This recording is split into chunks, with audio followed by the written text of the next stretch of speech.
This video is going to work through a few problems that focus on the different types of probability in that sort of foundational, fundamental, basic probability.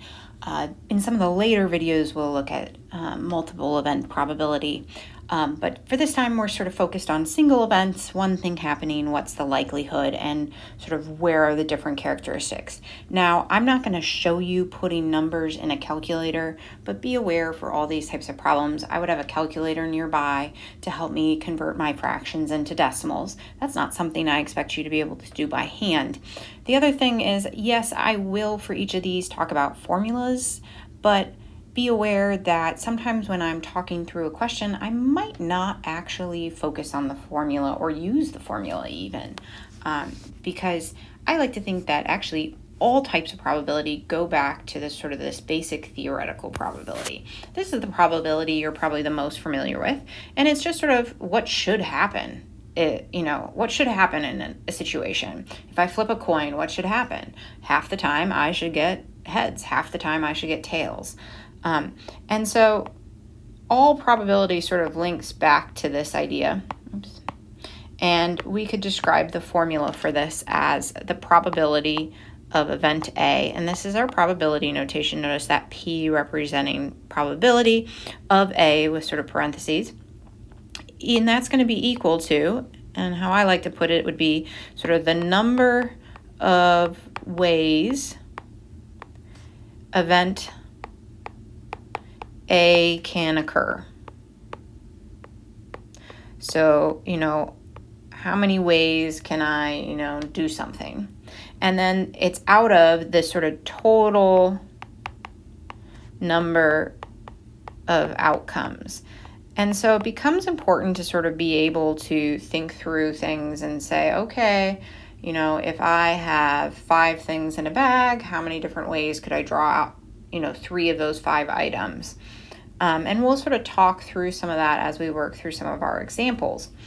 Now, on this first one, this is a pretty typical probability question. You've probably seen this maybe in previous classes, and it's just looking at if I draw a card from a standard deck. And when we talk about a standard deck of playing cards, we're talking about a deck of 52. Now, if you're not familiar with playing cards, that shouldn't be a disadvantage to you. Feel free to go in and Google an image for yourself. And so what you'll see here in my little notes is I've Googled an image that sort of shows what makes up a deck of cards. And that's helpful sometimes if you're not familiar with it.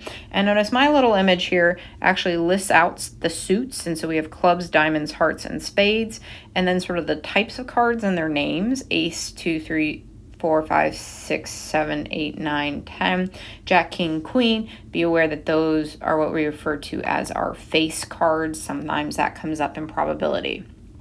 So now this one is just asking, what is the probability that you get a spade? And so if I'm thinking probability notation, I'm saying the probability of getting a spade. Well, in a deck of cards, I can sort of go here and say, okay, all of these down here, those are my spades. And there are 13 of them. So I have 13 chances of drawing out a spade. Now, in my standard deck, there are always a total of 52 cards. So I would say I have 13 out of 52 chance of drawing a spade. And that would be our probability written as an unsimplified fraction. Now, we can write our probability 2 other ways. And for this lesson, primarily, we're going to use fractions and decimals. So if I were to turn this into a decimal, I would put into my calculator 13 divided by 52, and that would come out 0.25.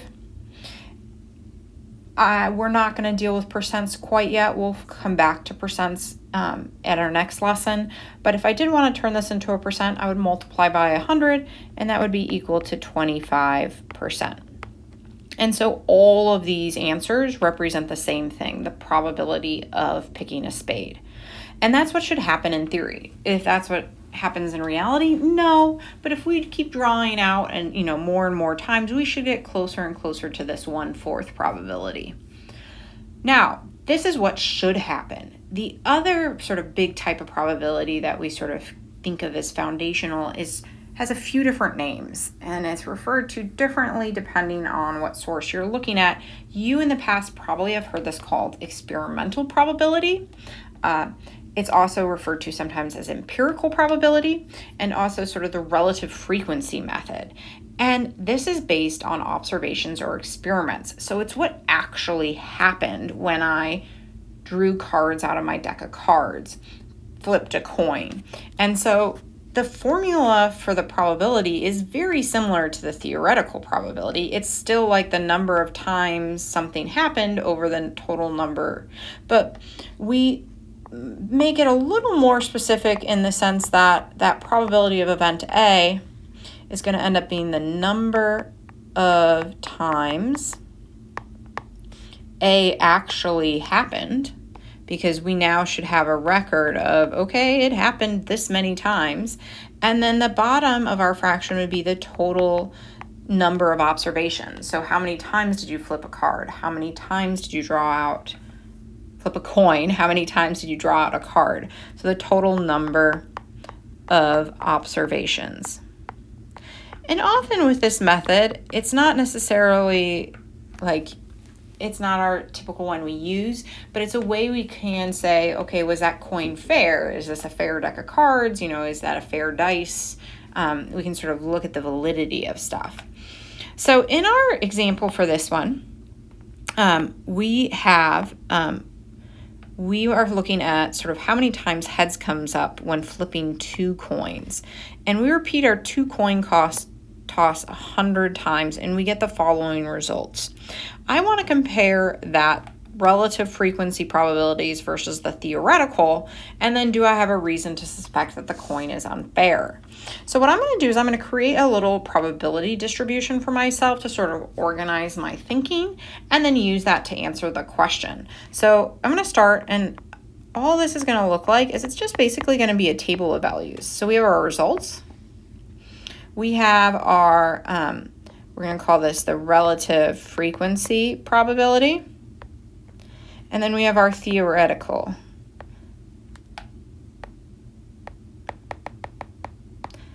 And if our relative frequency is pretty close to our theoretical, then we're doing okay.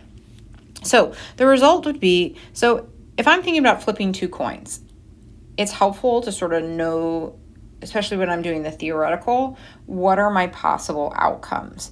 Well, one outcome would be that both coins land on heads. So I'd have heads, heads. Another outcome would be that both coins land on tails, tails, tails.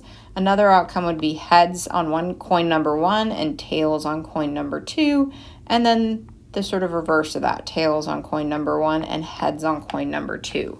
And so there are sort of 4 possible outcomes. Now, if I'm focused just on the number of heads, so the result of 0 heads, in the actual experiment, they got 0 heads 22 times out of the 100.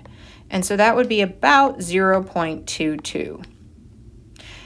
In theory, though, if I'm looking sort of at my number of outcomes, there's only one situation in which I wouldn't get any heads, and that's when I get 2 tails. And so that would be 1 out of the 4 possible outcomes, which is a probability of 0.25. And if I'm looking at those two, those are pretty close. Like, for the sake, I'm saying, okay, so far so good. Now I'm going to look at the next one. So I'm going to have 1 heads. And this time, that came up 51 times out of the 100. And so that would be about 0.51. And that's what happened in the experiment. Now, if I go over and I look at my possible outcomes over here, I should notice there are 2 outcomes that resulted in 1 heads. The heads tails, and then the tails head. And so that would actually be 2 out of 4, or 50%, 0.5. Okay, so far so good. And then last but not least, we have our 2 heads outcome. And here we had 27 out of 100, which would be 0.27. And there is only 1 outcome here, the heads, heads. So that would be 0.25. And so if I go through and I compare my relative to the theoretical, no, they're not exactly equal. And unless you're dealing with super big numbers, they probably aren't going to be. But these are pretty darn close. So do I have a reason to suspect that this coin is unfair? No. The coin's probably good to go. And you might be going, how could a coin be unfair? Well, there's weight issues and stuff like that. So no, I would say the coin's probably fair. I'm feeling pretty confident to say that. Now, a method that we're not really going to do out an example for, but you might occasionally see it, is known as subjective probability.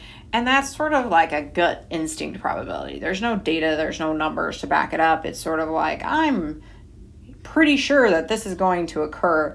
It's the type of probability we use in conversation. But for the sake of this course, we're not going to really focus on that. Now, before we move away from our basics of probability, I do want to look at least one problem where we talk about the probability of an event not occurring.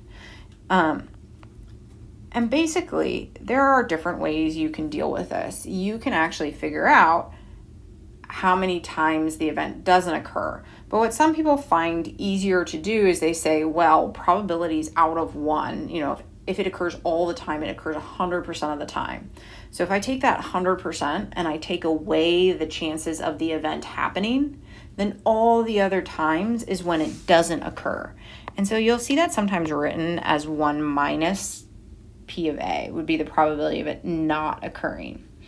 So for this one, we're going to go to like a little game, like a board game. So you're playing Monopoly. And for those of you who haven't played Monopoly, typically when you play Monopoly, you roll 2 dice.